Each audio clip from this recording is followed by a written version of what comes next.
Hey everyone, so sa ngayon tignan natin kung ano mensahe ng Panginoon para sa ating lahat. So, I'm sensing na maraming pagbabago at I'm sensing din kamalasan sa trabaho, but yet let's see why. So, we have the care. So, God truly cares for every one of you. So, we have this one. I'm sensing guys na parang mayroon kayong backstabber na friend or kaaway. And itong taon na to, feeling ko parang miyembro siya ng talagang grupo ng mga masasama. Okay, so mag-ingat kayo sa people na you care about, you trust. Kasi some of you, you still care for whomever this individual is.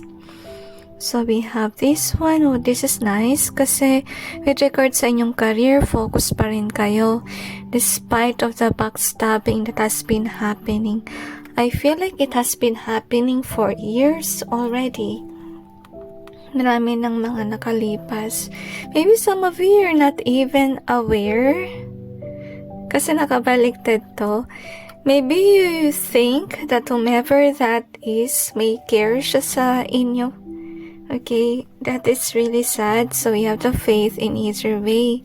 So kaya pala guys that you are blinded because of the reason na itong taon na to, nagpapanggap siya na let's say madasalin, mabait, pero hindi. Kasi naka-in either way siya. So ibig sabihin nun na nagpapanggap siya. So we have this one, just you and me. Maybe this is your best friend or can be lover. That is sad. So we got the heart. So mahirap nga itong pakawalan guys. And break an egg, it's in either way. So baka before, nagde-decide na kayo talaga na iwasan.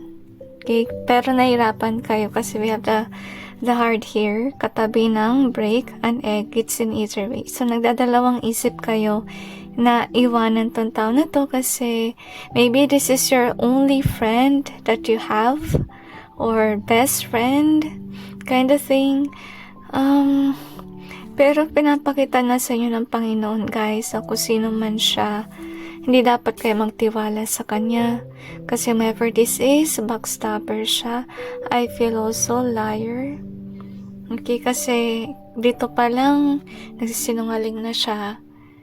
Nagpapanggap siyang madasalin and so forth, or close kay God, pero hindi. Okay, I feel na yung energy na iiyak hugs to every one of you kasi I feel like you really love this person. You care about him or her, pero hindi lahat talaga ng tao ay mabuti. Yung dapat yung ma-realize mo. May mga tao mapagpanggap.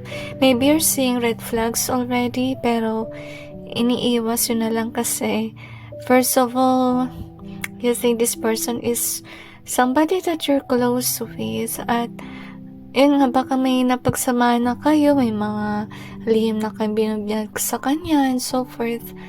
Pero I think God is really wanting to open your eyes kasi patuloy pa rin yung backstabbing eh. Maybe you recognize it kasi baka naman nangyari dito is yung mga lihim mo na bunyag. Okay, and you're not aware who did it.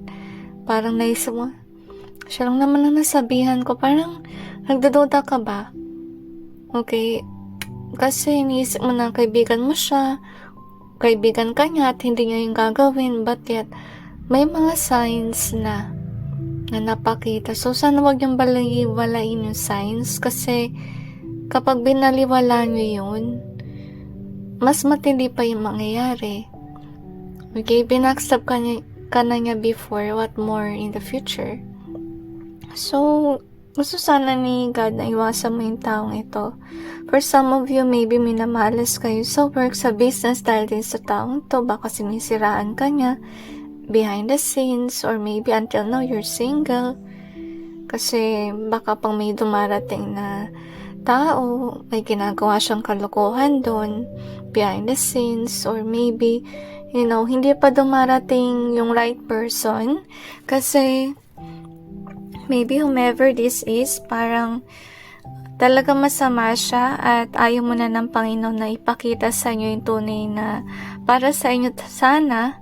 Kasi gagawin ng taong ito na backstabber, parang bang hihiwalayin niya kayong dalawa or may gagawin siyang kalokohan tuwing may nakuha kang maganda sa inyong buhay. So, make sure talaga umiwas kayo sa mga ganyan tao. If you really feel like uneasiness sa tao, may red flags na, iwasan nyo na please.